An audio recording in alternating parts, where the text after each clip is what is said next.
In the name of the Father, and the Son, and the Holy Spirit. Amen. Who is your name? No, I meant who. Not what is your name, but who is your name? And where is your name? It's very important. Remember the old game show? You remember they used to come out in threes, I believe? And the question would be asked, what is your name? To tell the truth, I think was the name of that. Bud Collyer and a host of others, including Gary Moore. What is your name? Well, that's what they were asking. They really meant, who is your name? What are the characteristics that you've added to this name that make you what you are today? You know, people have pretty much had to be satisfied with whatever they were called at birth. And that's what they'll be called the rest of their lives unless they come up with a nickname. Some people like nicknames. Some people don't like nicknames. Some nicknames are good and some nicknames are not. But we're pretty much saddled with that name that we have. It's what we do with it. It's what we make of it. True, there's some people who do change their names. Mary Ann Kappelkopf, she decided Doris Day would be better than that. John Dusendorf thought that could be changed a little bit. John Denver. But a fellow whose last name was Dorsey just went the opposite way and called himself Engelbert Humperdinck. What's in a name? Are names important? You know, names are important when you see little children. Every toy they have has a name. We name everything. We name our boats. Some people name our cars. Names, so very important. Where is your name? Who is your name? It's beyond what is your name. It's on a birth certificate, of course, for most people. And it could be anywhere else, including, of course, a baptismal certificate. But it could be at the courthouse, too. Your name could be in places that you really wish your name were not. But wherever your name is, colors what the name means. It's not, what is your name, but who is your name? I think that's what the signers of the Declaration of Independence were thinking that day. July the 4th, 1776. We read that was the day they all put their names on that document that declared they wished to be free, that they deserved life, liberty, and the pursuit of happiness. Many people will celebrate the 4th of July, believing that is the day. All of those people gathered around, those representatives from the colonies, and put their names on that document. They did not. They did not put their names on that document on July the 4th, nor the 5th, nor the 6th, nor the 7th, nor the 8th, nor the 9th, nor any time in July did the pen touch that paper with any name. The document was there, but they were hesitating to sign it. Oh, war had been going on for a year or so, full swing. But this was a declaration that was so important when a name was added. Finally, they said, we've got to add the names. We And now we'll add the names. And August the 2nd of 1776, they started adding the names. John Hancock said, if I'm going to do it, I'm going to do it up big. Let's see if the King of England can read this without his spectacles. Not everyone was happy to put the name, that name, the name that was indeed their pledge, their sincerity, their very being on that piece of paper.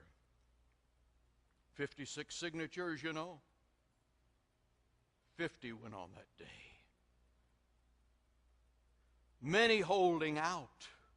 As a matter of fact, there were more than 6 that needed to go on. But it took about a year for 6 more people to say, I'm going to put my name on that. I'm putting my name on that because the name is who I am. This name is my pledge. We tend to think about how wonderful that is, and we tend to think about how glorious and patriotic. It was insurrection. The person who put his name on that piece of paper realized that him and his whole family could be killed.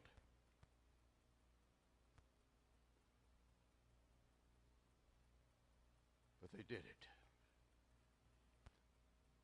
And they paid the price. For most of those signers, there were repercussions. They came from all walks of life, you know. They were doctors and lawyers and farmers and ministers and shippers and merchants, all with their names on this piece of paper. And the British looked at those names, and many of those houses were ransacked, and many of those families were disrupted. And many of the peoples whose names were on that document could not find their families. 1/3 of their homes were either totally destroyed or almost. They paid dearly. Could have paid even more dearly. What happens when we step out into a cause that's greater than ourselves? What happens to our name? Is it something inertly that we believe is part of who we are? Or are we content to step back and watch other people do it and applaud them? Too often that's the case.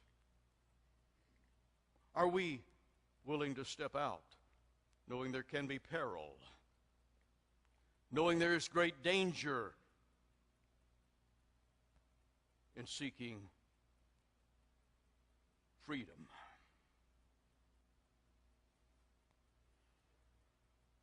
Those signers realized it. They put their name out there. Because it wasn't what's your name, it was who is your name. And now it became where is your name? And it told the story of who that person was. I think it's important for us to understand if our name is going to mean anything in this life. We're going to have to step out where there is danger and risk in a cause that's greater than ourselves.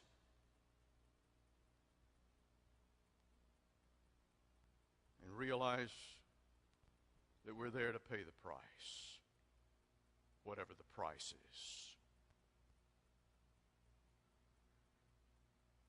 You know, too many times the cause for most of everything is ourselves. Too many times we like to say, Look at me. Look at my name. We've learned that as little children. I remember when our children were very young, that was many years ago, companies came out with books that you could buy that would have your child's name in place of the hero's name in the book. We think nothing of that today. That would be silly. We could do it on our computer. But it was big then. And the little child looking at that would say, "That's my name! That's my name!" We can become too fond of our names, wanting to see our names everywhere, wanting to see our names up there on the marquee. We're not actors, we're not performers, but we need to see our names. It's hard to get away from that. If I ever go by a little church in Ohio and visit that little church that I served for some years as the rector, it's for sure. I'm going to go back to the new it was new at the time, educational building, and look at the cornerstone, because it has my name on it.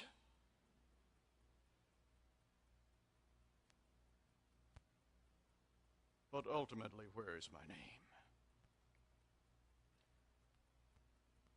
When we're trying to focus on who we should be in life, where is our name?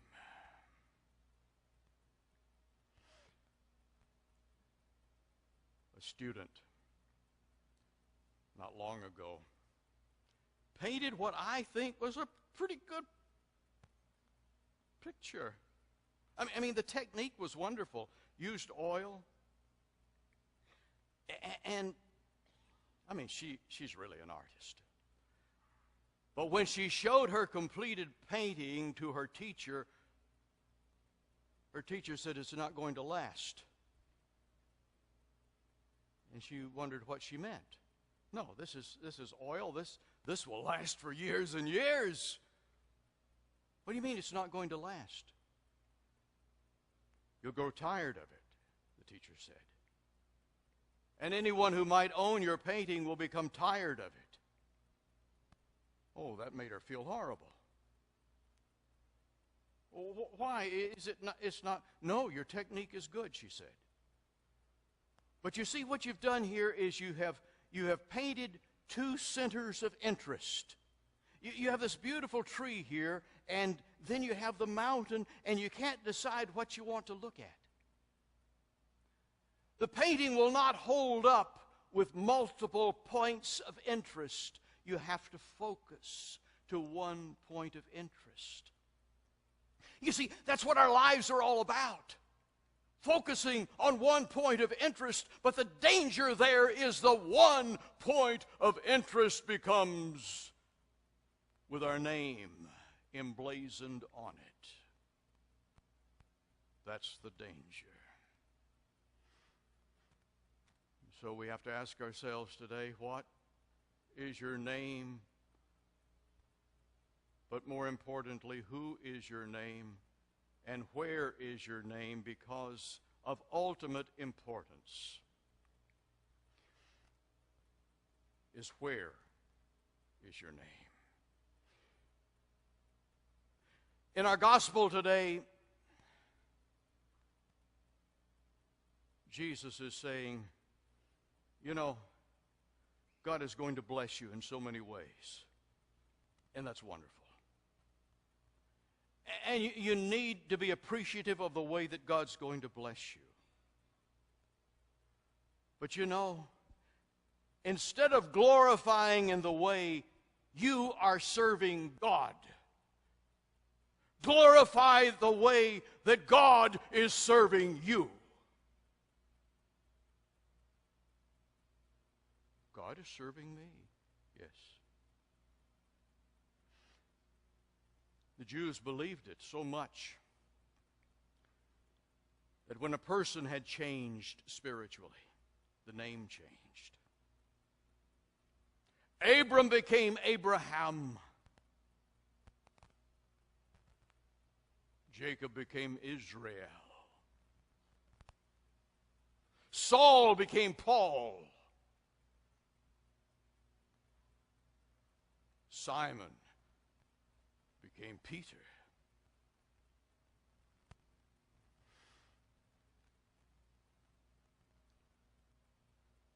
The name. The name.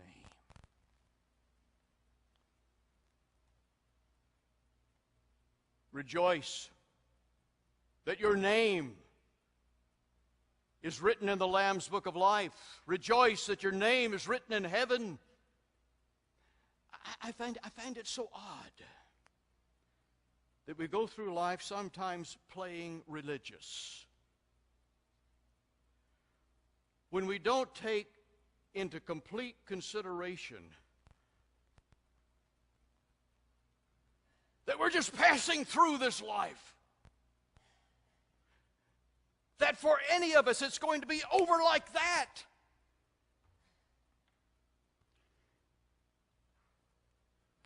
And yet we make little preparation for the longer life that has been promised us as followers of Jesus Christ. Would you, and you go on vacations, would you go on a vacation and not pack your suitcase? Would you go on vacation and not get any maps, not get any tour books, not even look at the place in print before you go there in person?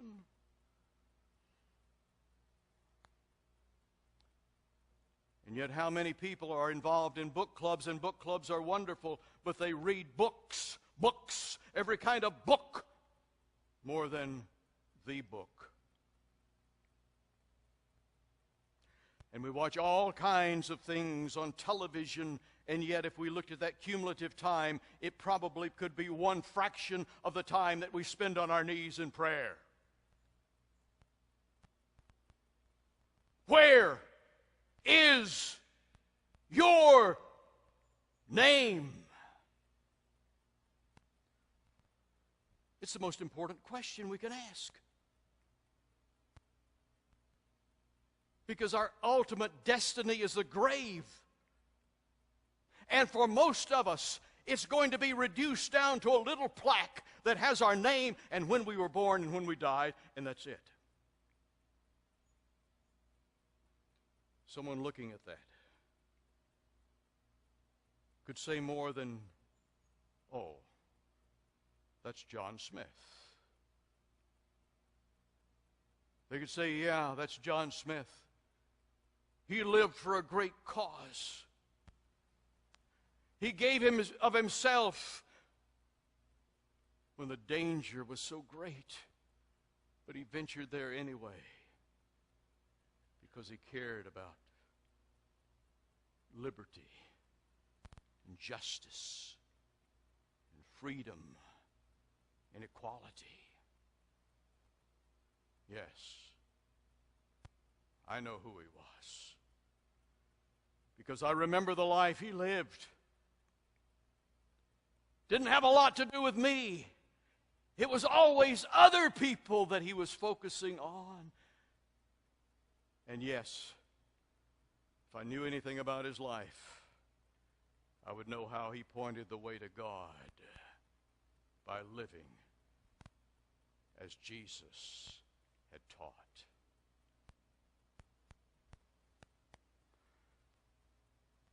I guess there's only one question to ask, isn't there? Of myself. And maybe you wish to ask it too. Who is my name? Who is yours?